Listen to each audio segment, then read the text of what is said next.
Hey guys, this is Jacolia of Jacolia Channels. Thank you for once again coming back home, family. For those of you that happen to be new here, welcome. I definitely hope that you hear something today that will persuade you to stay. If you have not already done so, exactly what are you waiting for? Go ahead and hit the subscribe button for me, like the video, comment down below, share it to your social media platforms. So y'all, we're just going to jump straight into today's video. I posted a precursor with the Gaelic, Gullah, Fula, Philistine, Sea People, Peleg connection. So what I am about to do is just very, very, very briefly go into the Igbo. And I also touched in on the indigenous Britons being called Blackfoot in comparison to the indigenous Native Indian Blackfoot. So when we begin to look at the name Eber, we know that that is the same word as Hebrew, right? And then when we begin to look at the Igbo of West Africa, the Ebo of West Africa, they spell it EBO. They are also called Ebonians. They are also called Hebrews, clearly. Ebonians would lead us to Ebonium in Hebrew, um, which is Ebionite. So the word Ani, A-N-I, means poor in Hebrew. It's the singular form of the word poor, right? And this is denoting those who are poor in spirit, the meek, the humble, the ones who goes after the simplicities of the Most High via His oneness. When we begin to look all throughout the book of Psalms, it begins to talk about, I am poor, the poor, the poor, the poor. And so when we think about the poor, we should definitely think about the tithe that's given the 3 times of the year. It's the Passover, Feast of Unleavened Bread, and Shavuot, which is Pentecost. And we know that Shavuot begins to take place 7 Sabbaths plus 1 day, rendering the number 50, which will give us Penti in Greek. And so when we begin to look at the Shavuot, this is the grape wine press. This is that feast time. This is also the time when John the Baptist's father, Zechariah the Levite, was in the temple keeping the charge of Abia during this time. And the reason that that is very important is because then it will begin to prove that John the Baptist was born in the season of Passover the following year, rendering his cousin Yahushua to be born 4 to 5 months later in the season of Sukkot, which is tabernacle or tent, or Mishkana or Shakan, which is the indwelling, which begins to represent them living in tents or living in booths after leaving out of ancient Egypt, waiting for the deity to sit and dwell with them, which it does so on the Ark of the Covenant that is protected by 2 cherubs.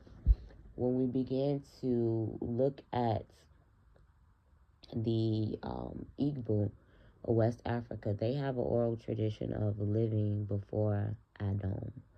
And when you begin to look at their pantheon, they venerate a mother goddess by the name of Ani, A-N-I, or Allah, A-L-A. And we know that this is Arabic, without a shadow of a doubt. And this would be Aloha, the feminine form of Elohim in the Hebrew and Arabic.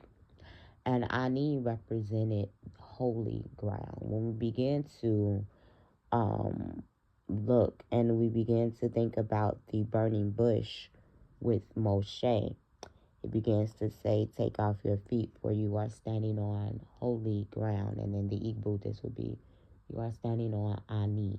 So Ani represented holiness. She represented the ground and the womb, which was the heart of the earth, that can also open up to be the grave. Okay, and so also when we begin to see when the sons of Korah attempted to usurp the priesthood from the sons of Aaron, that the ground began to open up and swallow these people whole. What began to happen with the ancient Igbo and Ani, she got tired of striving with them. We begin to see in the book of Genesis, the 6th chapter, it begins to state that the Ruach would not always strive with man. And we begin to look at the book of Proverbs, wisdom as chokma, which is phonetically, linguistically related to Chaku. When we look at Chaku, that is the name of the Almighty God in the Igbo pantheon. So when we look at wisdom, she was searching out for her children, which are the sons of man, sons of Adam. Humans are wisdom's children. And wisdom was fleeing away from the unrighteousness of mankind and looking for someone to find her rest in. Wisdom is the light that is present at creation, as well as the spirit that was present at creation, because it begins to say that Elohim possessed wisdom. Elohim stepped inside of wisdom in order to create. It begins to say that with wisdom, bara is created. And even in the word created, you will still see the sun. How? Because when you have the bet, that is the tent and the indwelling. You have the resh, that is the head of the year, which will lead us to Rosh Hashanah, which begins to take place at the head of the year, which is going to still lead us to September, October. And this is during when the beginning of the year would begin to happen versus in the month of Abib, the spring. These are two different calendars. And when we begin to see in the flood of Noah, this is when the earth began to be reset. And then you have the Alf, which is going to be able to stand on its own to represent the Most High. But when you remove the Alf, you have the Bar. And Bar, Bar in Hebrew, in Aramaic, means sun. So with wisdom, Bara, the sun was present. The sun was also present alongside wisdom and understanding when we begin to look at the waters. The waters create the womb, which is benai, or understanding, which would still lead you back to that bet for the tent, for the tabernacle, which is the beginning of the sun, right? But then also when you begin to look at the water, the letter M or Mem means water. And water in the Bible is defined as people, nations, and tongues, or languages. The Mem also represents the Mashiach, or the Messiah. So his spirit was present at the beginning, alongside wisdom, alongside which is understanding, that womb of creation. So when we begin to realize that the Ruach HaKodesh, or wisdom, is always represented as feminine, we will begin to see where these ancients began to get their representation for the Ruach HaKodesh. When you begin to look into the New Testament, Yahushua would begin to say wisdom and her children. The first Clementine has quotes of Peter referring to wisdom as feminine, as well as Yochanan the Baptist, and as we already said, Yahushua. This was the concept of the ancient Israelite people group, okay? and the book of Proverbs, the book of Ecclesiastics, the Sirach, which was taken out of the Bible and placed in the Apocrypha. All of these denotes wisdom as feminine. When we begin to look at the plural form of the word Ani, it gives you Ebonium. And when you begin to look at the Ebonium, this will lead you to the Ebionites. And I want you guys to know that the Ebonium and the Ebionites did not start with James the Just, Peter, John, the 12 after Yahushua. The message of the poor goes back to Selah or Salil, who would be the father of Eber. And this is very important to know that he was known as the first monotheistic, not only in the Arabian Peninsula, but in ancient Egypt and in those areas as well.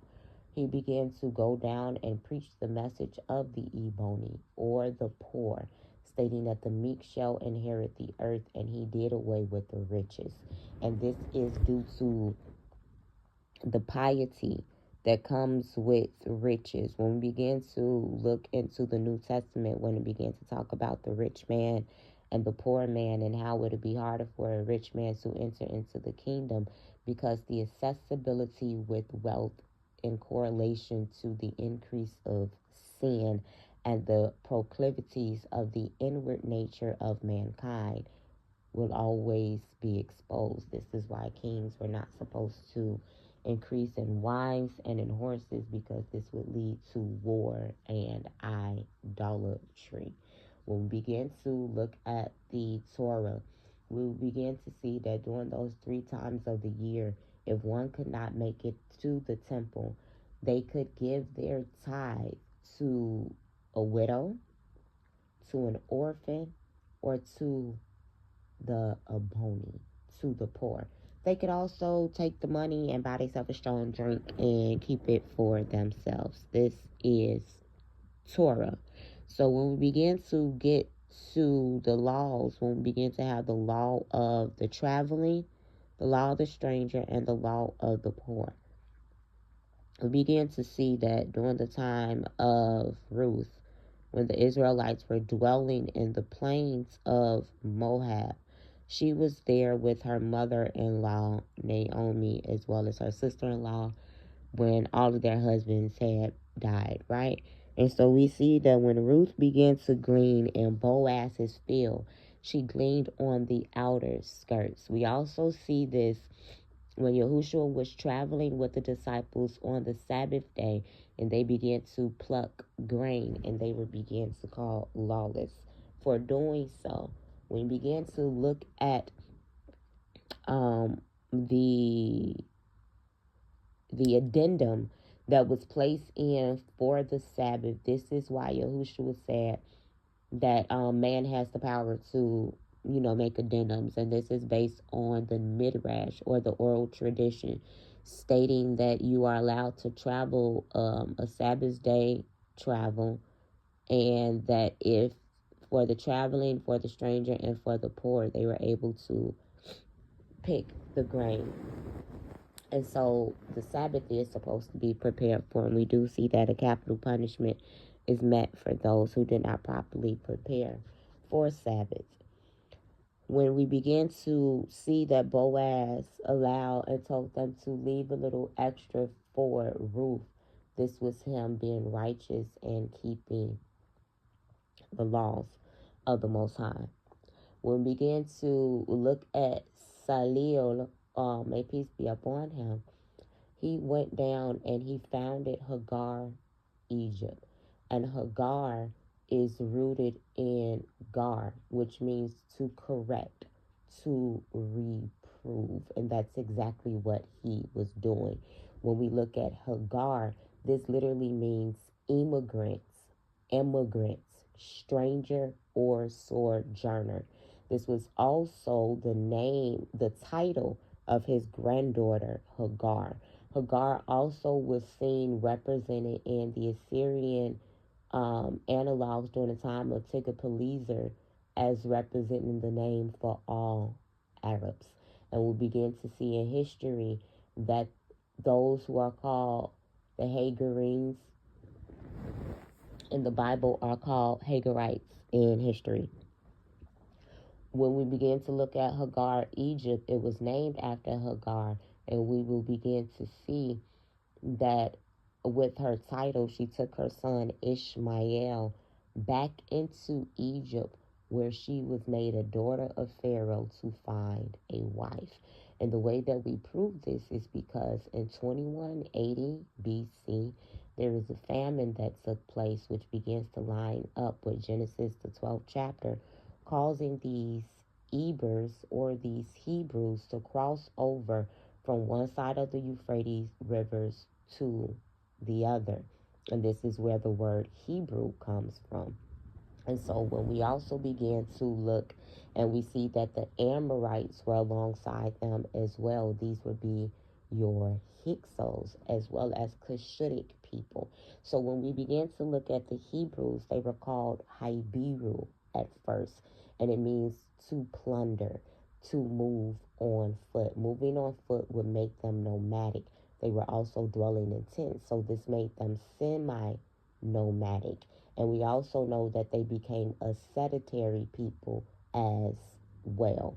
When we begin to look at to plunder, this will begin to take us to the book of Isaiah with the birth of Ahaz's son, Shear-Jashub, who was born to let them know that a plundering would begin to take place, but a remnant will remain. And it actually may be the other child's name that meant to plunder. Mahir Shahal Baz, I think. But those one of those names means to plunder.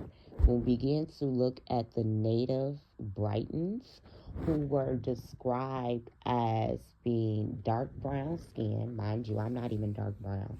Dark brown skin, black hair with bluish to green color eyes.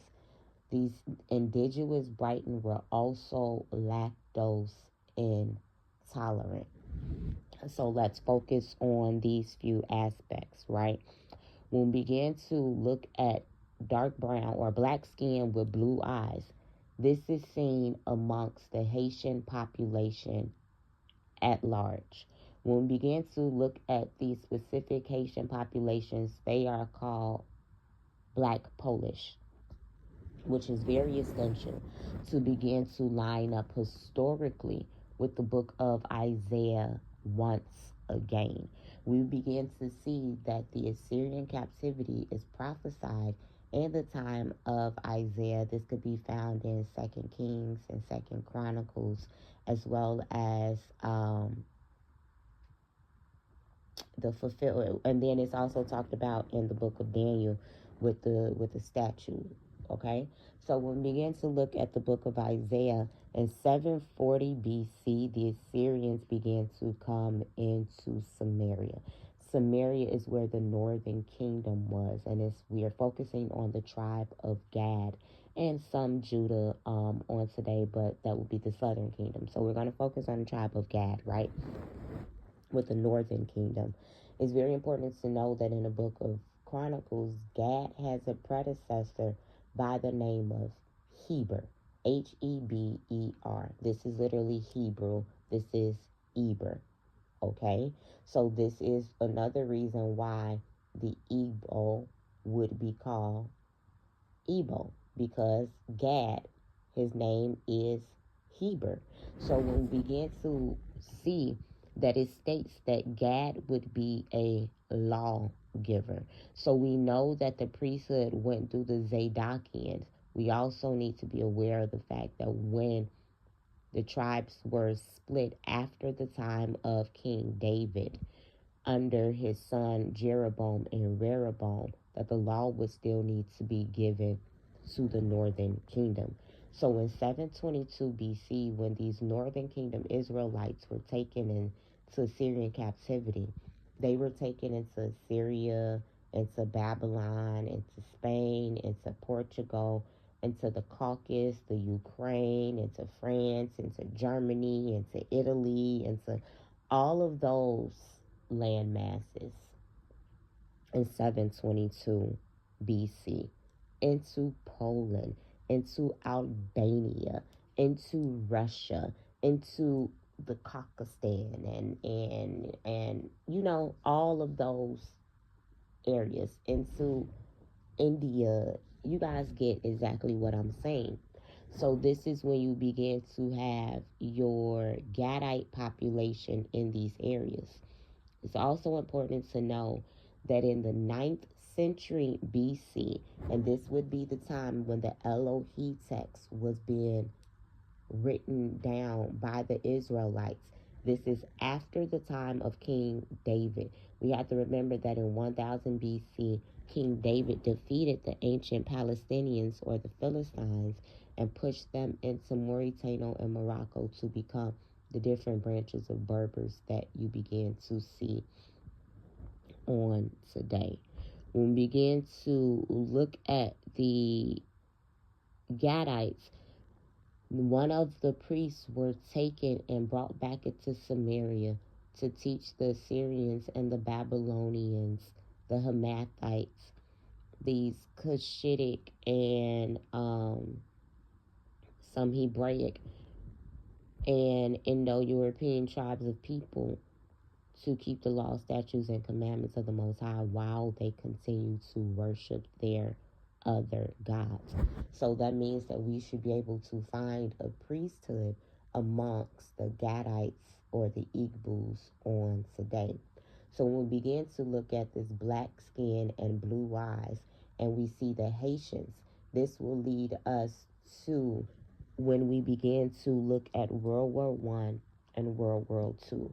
We know for a fact that not only were Native Indians from the Americas and those pushed into England were fighting in slavery. It's essential to know that these black Frenchmen, these blackamoors, these Huguenots, because that's what they began to be called in these land masses.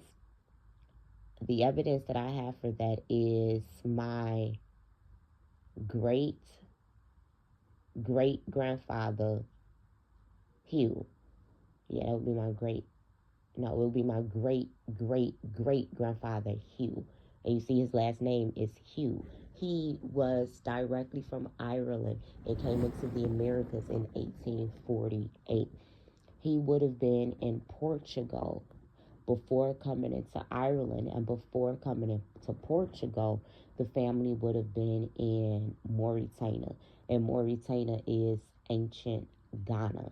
And the reason we know this is because we align it with history.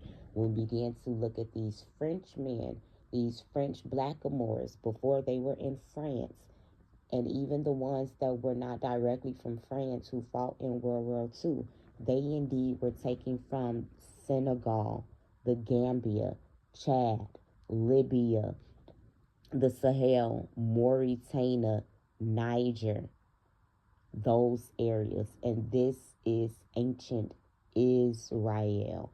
It's very important to know that the coastal regions that are called West Africa on today was considered South Africa and deep Canaan land at that point. Everything was shifted down. Those coastal regions were inhabited, you guys, by giants. And this is not only lined up biblically, this is proven in archaeology. They have found giants as well as the oral traditions of West Africans. So when we begin to see that this French population was blamed for negrifying Germany, according to Adolf Hitler. He began to blame the Jews for bringing in Negro blood to bastardize the white race. How can Jews bastardize the white race by bringing in Negroes? Is because they were and are one and the same, and we have historically just lined this up. When we began to look at the fleeing of these people into the Caribbean. We have to know that Napoleon Bonaparte left France and went into the Caribbean to begin to subjugate these people group. When we begin to look at the Haitians specifically, because we know that the Igbo are also in Jamaica, they're everywhere. When we begin to look at the Igbo in Haiti, they speak Creole or Creole, and they begin to say "Nous c'est Igbo," meaning we are Igbo. These same Igbo began to say to the Taino Native Americans, Brim, meaning my people, my kindred, my kind. Why would they say this to a people group whom they had no relation to? When we begin to look at the Creole that is spoken by these Igbo, it is the same as Nigerian Pidgini, which is mutually intangible to Native Indian Pidgini, spoken by specific tribes. These Igbo, as we have forestated, have black skin, blue eyes, a lot of them, right? When we begin to look into the Creole or the red bone, see, my mom's great grandfather, we never met him. And I told some of you before that my great grandmother described him as white, but we know he wasn't white. He was either Creole or a red bone. When I brought my son to meet my great grandmother, may she rest in peace, Jeanette, that's one of my middle names. It's a Hebrew name. I sat my son on his lap. She said, "Ooh, who big old white baby is this?" She said, "It's your white baby, ain't it?" I said, "Yes, ma'am." She said, "Oh, he white just like my daddy."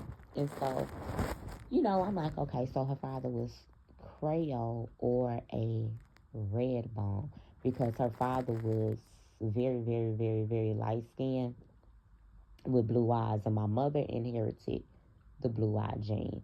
When I began, my grandfather, my daddy's daddy, may he rest in peace, he had gray eyes with a big old blue ring around his eyes, which always led me to feel like that he was possibly an Akan. Also, because some Akan men are described as being really dark with blue eyes, but we also see the Akan amongst the Igbo in Ghana. So when we begin to look at my great great grandfather, my mama's great grandfather, his last name was I believe it was Walls, and then Willis is the Choctaw name, but Willis is also a red bone name. When we begin to look at the red bones, it is believed that they are descendants of the Sephardic Jews leaving out of Britain, who began to marry into Native Indian tribes that were in the South Carolinas and Tennessee, and they immigrated into Louisiana, and they ended up having wars against the Cajuns. And when we begin to look at the Cajuns are literally French Huguenots or Moors who went over into Canada, and then they came down into Louisiana. So it's quite possible that these people groups were already fighting and having civil wars against one another while they were in France. When we begin to look at the red bone, it's also a possibility that they are in relation to the Fula or the Fulani. When we begin to look at the Fula, this is related to Gula, to Gullah. And this is how we line all of these tribes up. The Fulani are ancient Libyans, ancient Put, right? And they too were in the Sudan, which is the land of black. When we begin to look at the lactose intolerance is seen always amongst Native Indians, Black Americans, who we know 80% of are reclassified Native Indians, Hispanics, which are clearly Sephardic Jews, and West Africans. So Cheddar Man The the indigenous Britons had all of these same markers as Israelites, whether Elephantine from West Africa, whether Sephardic from Spain, Portugal, France, Britain, Scotland, Ireland, coming down into the Caribbeans. You guys understand what I'm saying? These are markers that are seen. So when we begin to look at Eber, and then when we begin to look at the 9th century BC of, when we begin to look at 2150 BC of Greece, it was originally named Ebonium, Ebones, Eubeans.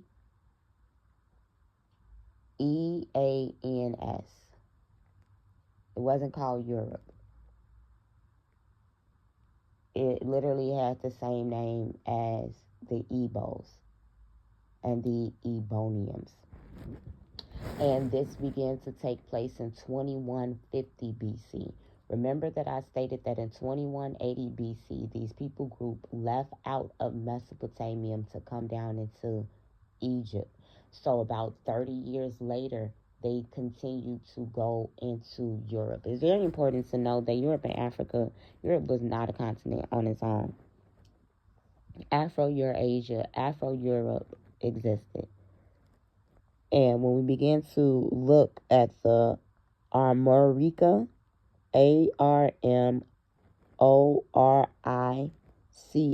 culture of ancient Greece, it started in 2150 BC, and it was founded to be called Ebonians. And this would be the conglomerate of the Amorites that were seen with Abraham, the Eber, the Hebrew, during this time. The book of Genesis 12 through 14 begins to line this up. So when you begin to look at some of the Amaru Khans, these would also be Amorites. This is flawless. This is flawless history. When we begin to look into the 9th century BC, we will see that the ancient Phoenicians began to found Sardinia, which is in Italy. And we will begin to see that the ancient Greek alphabet derives from the Phoenician alphabet, which is a precursor to the Hebrew language. So in 9th century BC, when the Elohim text is being created, Yahweh is not in existence for these people group. It's still being known by the name of Eloha, Ahaya, El Shaddai. When we begin to look at these Phoenician people group, we also know that the Phoenicians would be Tyre, Zidon. These are merchants, seafarer people. Amongst them, you will also find their relatives, the Philistines, who is represented by Pel, which will lead us to the son of Eber, Peleg, Peleg. And his name means division. And his name is also phallic, which we know is a phallus symbol representing the Tower of Babel. So when we look at Peleg, his root is also found in the word selling, a brook, a stream. So Peleg was also seen as a seller, as a merchant, as part of the sea peoples. It's also important to remember that Peleg will go back into the phallic symbol, which representing the Tower of Babel, which will cause a great division. So when we also begin to look at the origins of France, and this is how we begin to line up the Hebraic origins of these European places. We begin to look at the time of Judah and Tamar. Tamar is the daughter of Melchizedek, and it lines up perfectly. And this is why she would have been stoned for playing the harlot, because her father was a priest. And if a woman got pregnant and the father was a priest, then the punishment would be death. We have to be biblically and historically sound, which begins to lead us to Miriam, because her parents were Levites as well. So if she came together with Joseph, they were already betrothed, meaning they were already engaged, and it's more than likely that he had not yet paid the bride price and the dowry for the virgin, but he had already been betrothed to her by exchanging the signet and everything else of that nature, and they had to have the wedding ceremony after she was found pregnant. Now, I also want to remind y'all of the fact that Thomas is a title, and in Aramaic it would be Didymos, which means twin, and his name was Judah or Judas. And so when Yahushua was talking to him, he was talking to him and calling him twin. This is biblical typology.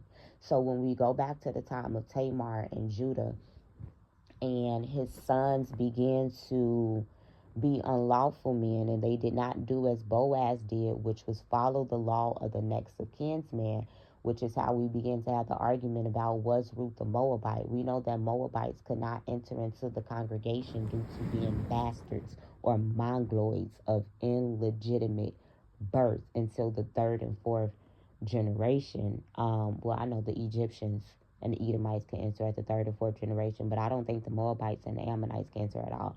But I'm a little rusty, so don't quote me on that. So when we begin to look at it, why would Boaz take a Moabite to be a wife to break the law when he followed the law of the poor, of the stranger, of the sojourning, when he followed the law by not laying with Ruth because there was somebody who was closer related to her husband than him? He had to go and get permission to see, do you want to marry her? Once that was stated no, there was a shoe ritual given and all of these other things, and then he went into her, right? So when we began to look at the time of Tamar and Judah, Tamar's husband passed away, and Judah was supposed to raise up one of his younger sons to give to her as a husband so that she could have a righteous seed of her husband. When we began to look into the law of the next of kinsman, that deceased husband, brother, cousin, whoever was the next of kinsman, was to take his wife as a wife and lay with her so that deceased husband's name could live on, because that would still be the husband's child. So Judah did not do that. So Tamar took it up on herself to play the harlot. And this is how you know that biblical prostitution was legal, and that a whore was also worthy of her hire. She was a veiled woman, covered her face, and Judah didn't have the monies to give her at that time. So he left his ring and his signet and his staff. And when he went to collect, they told him, your daughter-in-law out here pregnant, and he was going to have her killed. And she was like, nope, this is your stuff. So she became pregnant with Pharez or Perez or Paris. I'm not making this up. This is that man's name. And she became pregnant with him. And according to the Ethiopian tradition, and this is also like European mythology, and we have to know that a lot of stuff is not considered mythos. This is literally their history and oral tradition. And then the 18th, 19th, 20th century came in to whitewash Europe and began to call these things mythology. Very important to know. And even Herodias began to write how Perez was the founder of the Persians. Founders of the Persians. And so it's also seen that he would be the founders of Paris, of France. And this is how you will begin to get the black roots of this area. And how do we begin to even say that this is true? Because when you begin to look at Zerah, who was Perez's twin, we will see that Zerah had the red string wrapped on his arm, because that was how you begin to signify the firstborn child. You would take whatever limb came out first and you wrap the string on the arm. And so represented by the Red Hand of Ulster in Ireland is where you begin to have my great great great grandfather Hughes. The family crest indeed has the red hand of Ulster, and this is for the tribe of Judah and Zerah. We begin to look at the oral tradition and the history of the Irish. They say that they came from Erie or from Yari in the Bible, and this begins to line up. And Calico, that's the Hebrew name, and Calco. And so when you begin to look into the history and the linguistics of these people groups, it's very important to know that the ancient Britons are the indigenous or the native Britons. They are also known as um, Caliped, which would begin to be Cali is black and pad, P-E-D, foot, black foot. I'm not making this up. I'm not making this up at all.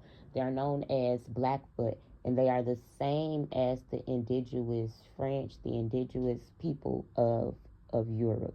We've already gone over their skin, the lactose intolerance, the hair color, the eye color, woo, wop, the bam, okay? And so when we even begin to look at the descriptive markers of Amorites, we know that these came out of Afro-Asiatic people because Ham literally means black or burnt. We need to begin to pay attention to the fact that Ham is the progenitor of African races, Caucasian, because Caucasian literally just means those who went into the Caucasus and founded it, and those who went into Asia. And they were also found where the Asiatics are. These are still going to be considered Afro-Asiatic people. So when you look at the descriptive markers of the Amorites, they had pale skin, blue eyes, pointed noses, and pointed beards. So when you see the Amorites mixing in and marrying in amongst these Hebraic people groups, that's how you begin to, see the mixing and mingle. During the time of the Amorites in Egypt, these would have been the Hyksos that allowed the Hebrew or the Hebrews to live autonomously in Goshen or a virus. And this is because all of us were cattle herding, tent dwelling, semi nomadic, same customs as one another. Whereas the Mizrahims or the native Egyptians, they were not in Egypt during that time. They were in the Americas alongside the tribe of Dan. Um, and we began to prove this alongside the tribe of Dan as well as the T-Man, who would be Edomites. And we also know that T-Man is a son of Esau, as well as Timnah is a son of Esau, and then there's a team amongst the Israelites as well. And so when we begin to look at the tribe of Dan and the T-Man of the Esau, we begin to see this among the Athabaskan people. And the Athabaskan people are natives, and they are seen in Alaska, they're seen in Canada, they're seen in the Americas. Atha means from, and Baskan is Bashan. Bashan is seen in the Bible, and it begins to decree that Dan shall leap forth as a serpent from Baskan. These Athabaskan people are called Dina, D-E-N, Dan. They're also called Timna, T-E-M-N-E people. And they begin to appear at the same time that these Danites and these Edomites begin to leave from the Arabian Peninsula from East Africa. They went into Siberia. When you begin to look at the Siberians, their predecessor is of the Anu, I-N-I-U, which would still be Ani, which goes back to the Igbo goddess which will lead us back to the poor, which will lead us even further back to Ani, who is a Mesopotamian goddess as well. And Anu is the sky father of ancient Mesopotamia. The Anu of Japan are also called the Edo of Japan, which is clearly Esau because Esau has become Edom. And when we begin to look into Nigeria, we will see that amongst the Igbo are also the Edo. And the Edo are also the Idoma, Idoma, as well as the Igala, Igala. And we begin to look at Gala, this will further reach into Gullah and Gaelic as well. When we focus on the insular language that was spoken by these Britons, by these French, by these people groups, it's an insular language, and they began to follow the verb, subject, object. So 8 Peter apple is the order that this language words will be broken down into. What if I began to tell you that West African languages, Egyptian, Hawaiian, Mayan, and Hebrew, Arabic, and the Celtic languages are related because they all use the VSO linguistics. And when you begin to look into in the Mayan, I think I said that, and so the Akkadian, when you begin to look into the fact that these people groups were speaking the same language. So when you begin to look also at the tradition of the Irish people, my people group also state that they left Egypt and they went into Corona, Spain. And there's also a young lady who's a Sephardic Irish. She commented on one of my videos and said that her people were in Corona, Spain first. And then they came in and founded Ireland. We began to look at Corona, Spain. This is also one of the places that Christopher Colombo, or Cristobal Coromante, who has historically been proven to be a Sephardic Jew, came from. And when you begin to look at Colombo, we will have Oromo.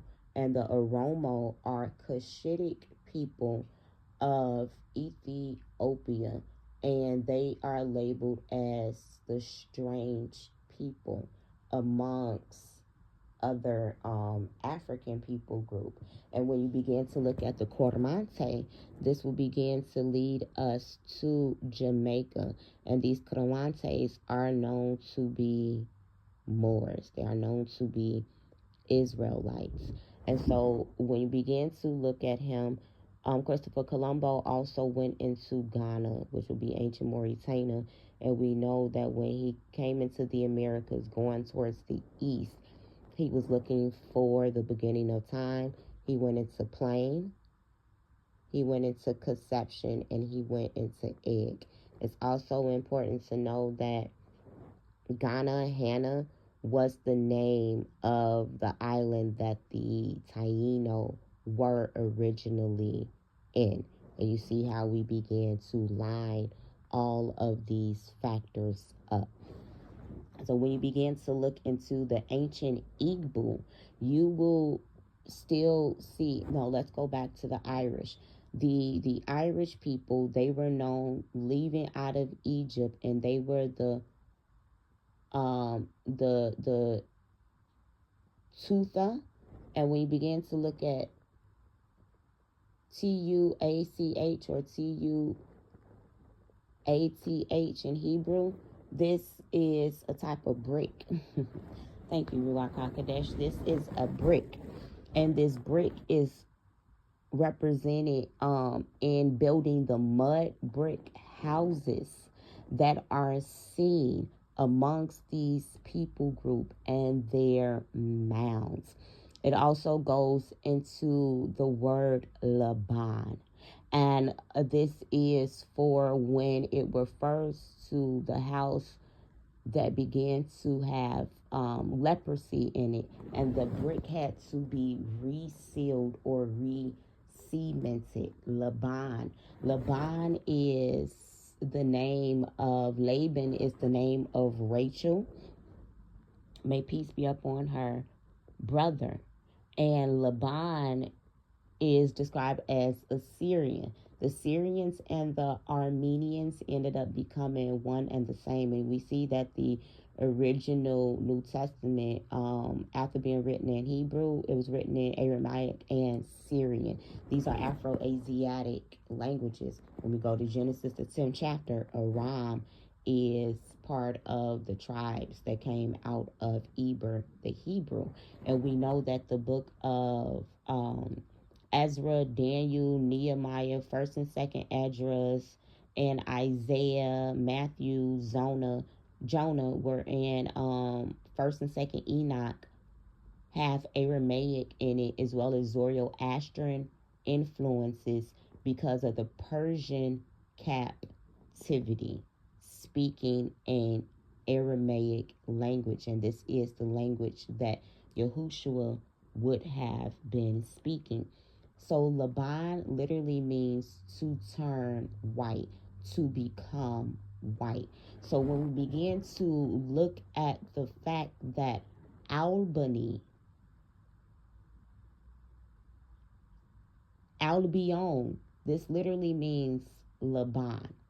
So when you see somebody with the last name White, that don't mean that they folks started off as white. It means that they turned. Okay? And this is how you begin to get your passing population.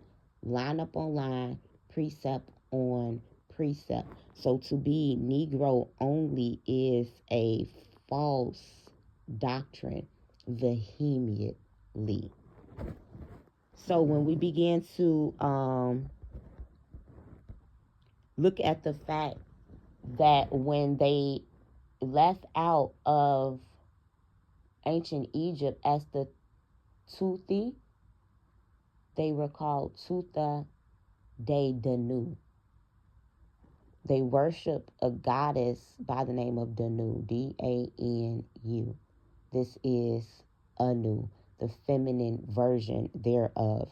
And they came from by the Rhine, which began to lead us back to World War One and World War II, where we began to be called Rhineland bastards. And this is where the Negro population were being exterminated and killed and sterilized and given syphilis during World War One and World War II. This is how it began to historically line up so many things, which will begin to lead us back to the Irish Holocaust of 1848 that caused my grandfather to have to come into Mississippi among some Choctaw Edomite Native Indians. So we began to look at the origins of the Siberians going back to the Edo of Japan. The Edo of Japan began to state that their predecessor is Terra. And we know that Terra is the father of Abraham. And according to the book of Joshua, he worshipped other gods in the time of Nimrod. We begin to see that the Japanese script is identical to ancient Hebrew, and they also begin to carry what looks like the Ark of the Covenant in comparison to the Ark of the Covenant replica that we see amongst the Akan in West Africa. So when we began to line all of these things up, this is how you begin to historically prove the Afro-Asiatic origins of Europe. One people, one tribe at a time. And this is how we begin to state that we are Hittites, Syro-Phoenician, because we married in amongst these people group. This is Chicolia. I really hope that y'all learned something on today. and that y'all take out y'all handy dandy notebook, because these are Jacoya's gems. Bye.